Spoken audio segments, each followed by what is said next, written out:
भी बैठे हैं, क्या तेलंगाना आज हमारे कैबिनेट के अंदर कोई मुसलमान है? क्यों नहीं है? अंदर कैबिनेट में क्या पास कर रहे हैं किसको मालूम?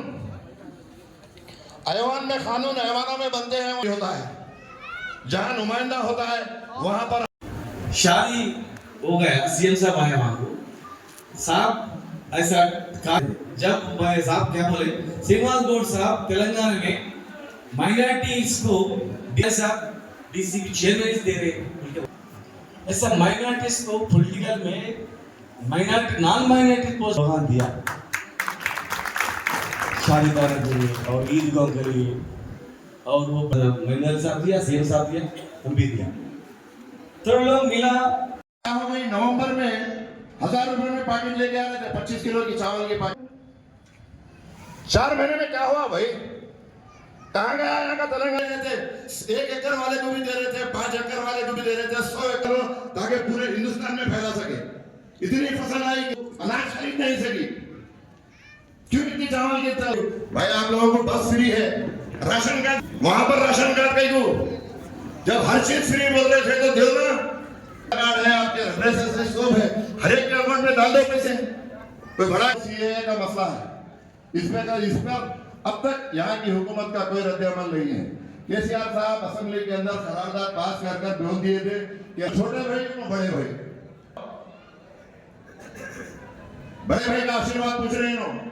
बोले तो राहुल गांधी नहीं आने वाला है, बोले सर कांग्रेस पार्टी सेंट्रल में हुकूमत में नहीं आने वाली है। इसलिए आप लोगों को मेरी ये गुजारिश है कि हमारे नुमाइंदे को भेजिए। मैं 9 सप्ताह से बोल रहा हूँ, सोचिए अगर 70 और 80 के दशक में अगर दुबई, सऊदी और गल्फ कंट्री को जाने का अगर वीजा नहीं मिलते तो यहाँ पर मुसलमानों की माशी हालत क्या होती? यहाँ पर क्या होती मुसलमानों की माशी हालत? कभी सोचे इसके ऊपर? अभी अपनी जगह है, कांग्रेस वाले धोखा दिए, जो गारंटीज उनसे नहीं हो सकती थी वैसी भी गारंटीज बोले। मैं आप लोगों से बोल रहा हूँ, केसीआर साहब एक सेक्युलर कायद है, और यहाँ पर जब आए, महबूब नगर भी आए, क्लॉक टावर चौरस्ते पे ठहर कर यही बोले कि मैं मरते दम तक सेकुलर रहूंगा। अगर वो बीजेपी से मिले हुए होते तो कविता मैडम को क्या जेल में डालते? सोचो, आज ये बीजेपी और कांग्रेस वाले एक ही है। वो लोग जो है यहाँ पर दहशत फैला के मुसलमानों के वोटा ले रहे हैं, और खाली कांग्रेस पार्टी को सिर्फ मुसलमान वोट डाल रहे हैं, दूसरे जन्म को कोई कांग्रेस पार्टी को नहीं डाल रहा। वो लोगों को बात समझ में नहीं आ रही। आज मुकाबला बस बीआरएस और बीजेपी में है, बीआरएस और बीजेपी में कड़ा मुकाबला है। मैं फिर एक बार अपील करता हूं सारे मुसलमानों से कि अपनी अक्लमंदी, दानिशमंदी का मुजाहरा करते हुए हमारे निशान, जो कार के निशान है, जो केसीआर साहब का निशान है, केसीआर साहब के निशान को वोट दे, और ज्यादा से ज्यादा वोट देके बीजेपी को डिफीट करें। बीजेपी को अगर शिकस्त देना है, बीजेपी को अगर यहाँ महबूब नगर में हराना है, तो डेफिनेट कार पार्टी को देना है, क्योंकि देहातों से, गांवों से पूरे जो लोग हैं, तकरीबन लोग बीआरएस पार्टी को, कार के निशान को वोट दे रहे हैं। तो हमारा भी वोट जब उसमें मिलेगा तो हम लोग जो है बीजेपी को हराने में कामयाब होंगे।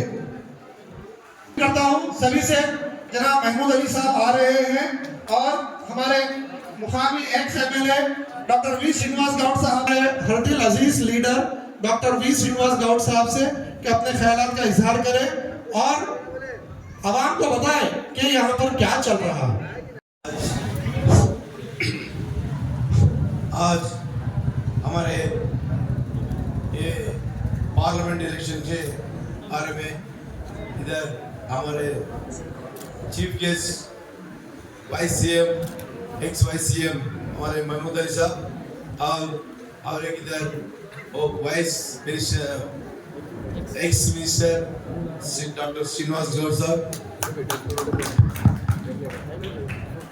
साहब, हमारे इधर बैठे सब बड़े वालों को हम गुजारिश कर रहा हूँ, आप सब हमारे भाई बहनों, ये पार्लियामेंट इलेक्शन अब आ रही है, ये महबूबनगर के आप हमारे भाई बहनों को गुजारिश कर रहा हूँ। क्यों बोले तो 2014 के पहले महबूबनगर का हालत क्या थे, पानी नहीं थे, करंट नहीं थे, अब कैसा हो रही है।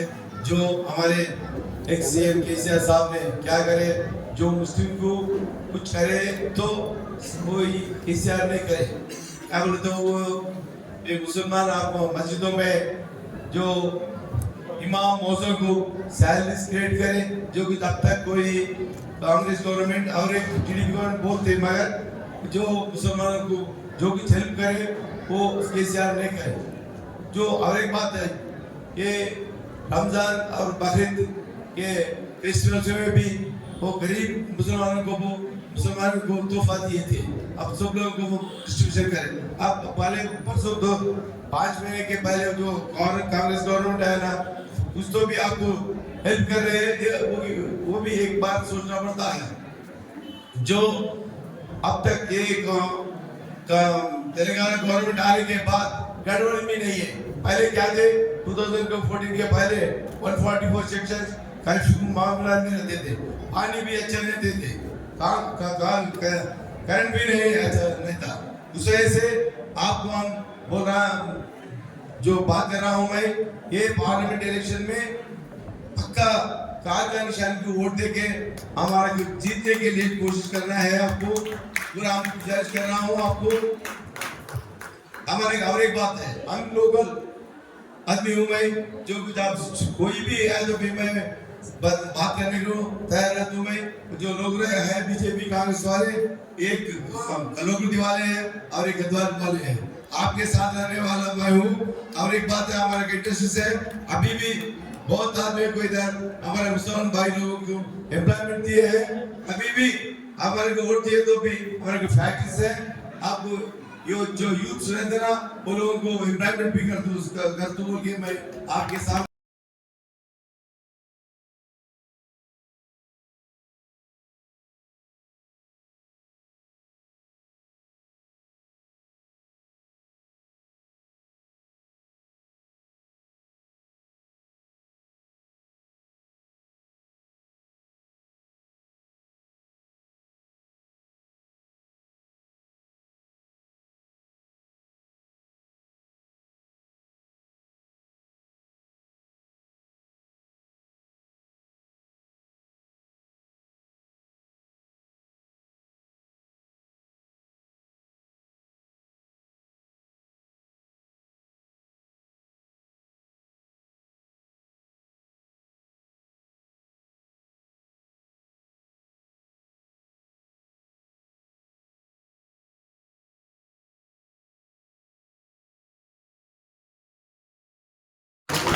ఇక్కడ వెనకట వచ్చి తీసుకున్నాను चीफ मिनिस्टर एक्स महबूब अली साहब और हमारे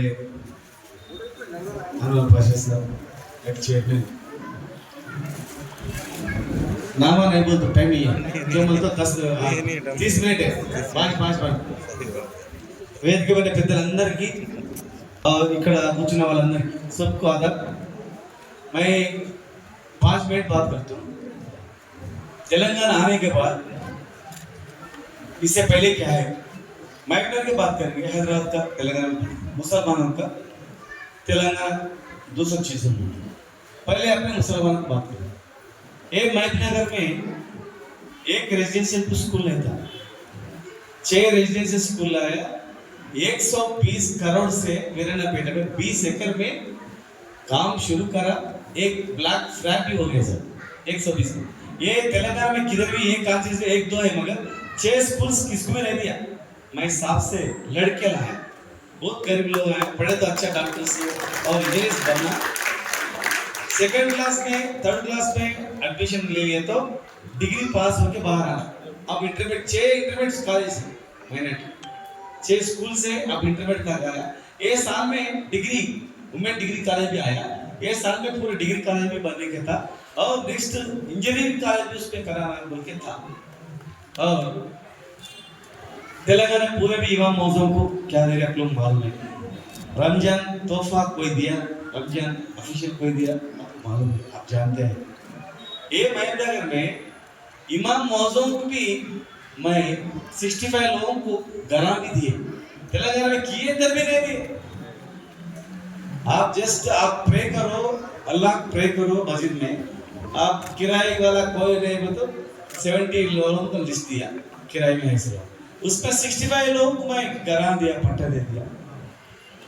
यहाँ से हैदराबाद से अजोज है दुबई जो महजल जहाज जाना बोले तो रायचूर गुलबर्गा वाला माइनर से जाना बोल के यह हाउस भी मैं बना है मेरे कोई भी नहीं पूछा हाउस बनाओ फर्स्ट फ्लोर ही स्लैब हो गया स्कूल इतना देवल की कोई भी नहीं बोला मैं खुद 6 स्कूल लाया एक स्टूडेंट को 1,20,000 खर्च करते और दरगाहों को मस्जिदों को 200 रुपए पेंशन पूरे माइनॉरिटीज को 3,000 लोग थे 2,000 पेंशन 10,000 तक पूरे 20,000 है 10,000 लोग माइनॉरिटीज को 2,000 पेंशन हम लोग दे सबसे पॉलिटिकल में माइनॉरिटी बोल तो माइनॉरिटी कॉर्पोरेशन माइनॉरिटी वो देती मगर मैं जनरल में मार्केट चेयरमैन बना 10 साल तो जेल में रहते नहीं मिलते कभी भी ये इसलिए बता रहा हूँ ये पार्टी 2001 में बनी 2001 में बनी पहला इलेक्शन आया 2004 में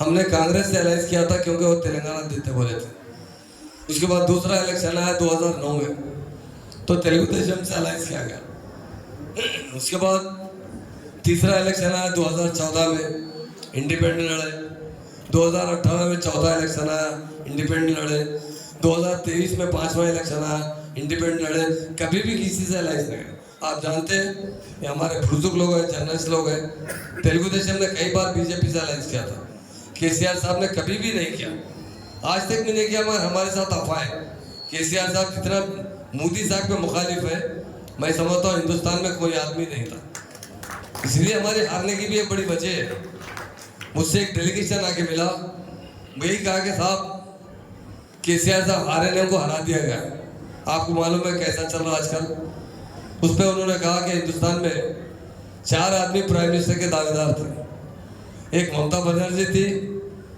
उन्होंने विड्रॉ हो गए दूसरे नीतीश कुमार साहब थे वो भी पार्टी छोड़ के बीजेपी से अलायंस करे तीसरे आदमी केसीआर साहब थे केसीआर साहब को किसी तरीके से भी कांग्रेस से साजिश करके केसीआर साहब को हरा दिया गया ताकि वो प्राइम मिनिस्टर के कैंडिडेट नहीं बन सके चौथा दिल्ली के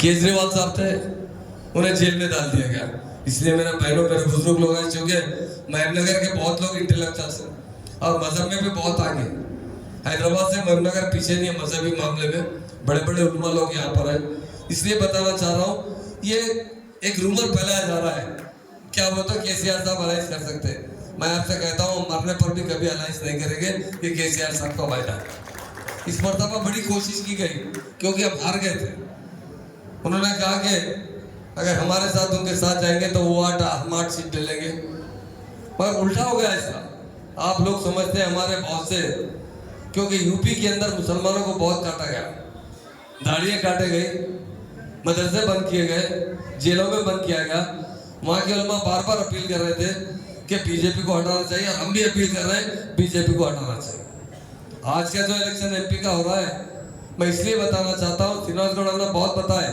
डेवलपमेंट में बोले तो शाम तक होती इतना डेवलपमेंट है मगर ये कांग्रेस हमारे साथ जो धोखा की है मैं आपसे बताता हूँ 1956 में हमारी स्टेट को आंध्रा में मिला क्या करें 3 टुकड़े कर दिए थे एक टुकड़ा हमें आंध्रा में मिलाएगा बड़ा टुकड़ा 2 टुकड़े महाराष्ट्र कर्नाटक उसके बाद हमारी जबान खींची गई हमारे पास सीलिंग एक्ट लागू किया गया क्योंकि हम यहाँ एक नहीं 300 साल हुकूमत किए थे मुसलमान साहिब ज़्यादा थे मैं रेवेन्यू मिनिस्टर था कई लोगों से मिला हूँ जिसके पास 5-5 हज़ार एकड़ जमीन थी उन्हें 51 एकड़ पे लाने वाले ये कांग्रेस सिटी सीलिंग लाई गई अर्बन सीलिंग हमारे देवड़िया 4-4 एकड़ 5-5 एकड़ पे थे उसको 1000 गज में ला दिया गया हमारी तालीम कीजिएगा मैं एक ही बात पूछता हूँ क्योंकि यहाँ पे बहुत बड़े बड़े बुजुर्ग लोग बैठे हुए केसीआर साहब ने सिर्फ 2 साल के अंदर 204 रेजिडेंशियल स्कूल खोले और 1,40,000 मुस्लिम लड़के और लड़कियों को तालीम दे रहे कांग्रेस क्या करे 50 साल हुकूमत करे हमारे पास 1-2 साल नहीं की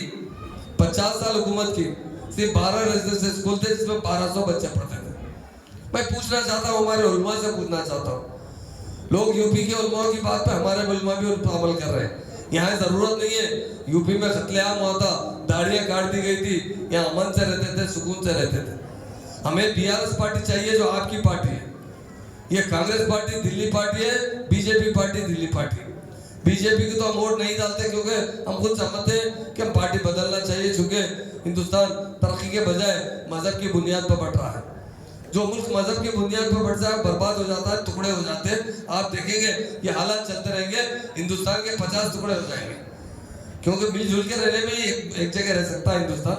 ऐसा नहीं है कि 25-30 करोड़ आवाम को नजरअंदाज कर दिया जाए। एनआरसी का रेवंत रेड्डी साहब से, हमारे चीफ मिनिस्टर से कहता हूँ कि जो जर्नलिस्ट है वही केसीआर साहब से कहता हूँ, केसीआर साहब पार्लियामेंट में बिल पास करें। क्या तेलंगाना के अंदर सीट आपको चाहने वाला है, आपको तलके दिलाने वाला है तो केसीआर साहब। आप लोगों पर लोकल इलेक्शन नहीं है ना भाई, ये एमपी इलेक्शन है। एमपी इलेक्शन में हम बीआरएस पार्टी क्या करेगी यार? बीआरएस पार्टी वो काम करेगी जो कांग्रेस ने करेगी। लोग हमें खामखा बीजेपी से रिश्ता जोड़ते हैं, ये कौन जोड़ते हैं? कांग्रेस वाले जोड़ते हैं। और आपको मैं बताऊंगा, हमारे इस इलेक्शन में तेलंगाना के अंदर एक तो असद साहब की सीट है, उसमें भी आप 2 दिन पहले का स्टेटमेंट, कल का स्टेटमेंट देख चुके। कांग्रेस का क्या स्टेटमेंट था? बीजेपी की पार्टी से जोड़ा गया था। केसीआर साहब कभी नहीं कहे, असद साहब की इज्जत की उन्होंने कहा असद साहब हमारा तेलंगाना का चमकता सितारा है, चमकते दो, सारे हिंदुस्तान में जाने दो, बोलने वाले केसीआर साहब। इसलिए मेरे भाइयों बहनों, मैं 2-3 बात यही बताना चाहता हूँ। सबसे बड़ी फिरका पर जमात बीजेपी है, उसके साथ है तो कांग्रेस है। आज 8-8 सीट पे ये लोग कॉम्प्रोमाइज कर लिए दोनों मिलकर। आप समझ रहे हैं, अरे कांग्रेस को वोट डालेंगे तो बीजेपी खत्म हो जाएगी। अरे तेलंगाना में 8 कैंडिडेट को जिताने वाली कांग्रेस पार्टी है, बीजेपी के कैंडिडेट। ये इंटरनल जो है ये गाइड किया गया कि कैसा भी 8 उन्होंने ले लेंगे, 8 देंगे, कैसा पहले ले लेंगे, पूरा खत्म। ऐसा नहीं है। मैं आपको बताऊंगा, गली गली में बीआरएस का नारा है, लोग किसान परेशान है। कोई बात भी आपसे एक बात बोलता हूँ, रेवंत रेड्डी इंडिया में 2 आदमी है, नंबर 1 के झूठे है। एक है तो मोदी है, उसका दूसरा भाई है तो रेवंत रेड्डी। आप बताइए केसीआर साहब कभी भी जाके मोदी साहब को रिसीव तक नहीं किए, और रेवंत रेड्डी आदिलाबाद में जाके मोदी साहब मेरे बड़े भाई है, गुजरात मॉडल बहुत अच्छा मॉडल है, और चलाना है स्टेट चलाना है तो शटल से मिलकर रहना है। मगर केसीआर साहब कभी नहीं बोले मोदी साहब मेरा बड़ा भाई। अरे मोदी साहब, अकल नहीं है तो अकल वालों से अकल ले। तुम्हारे को जब समझ में नहीं आ रहा तो समझदार लोगों से मशवरा करो। देश ऐसा नहीं चल सकता, देश को चलाना सीखो, सेकुलरिज्म से चलाना सीखो। बोलने वाला लीडर तो केसीआर साहब डेफिनेट। हमारे ये लोग 2 लड़ रहे हैं, मैं आपको बताऊंगा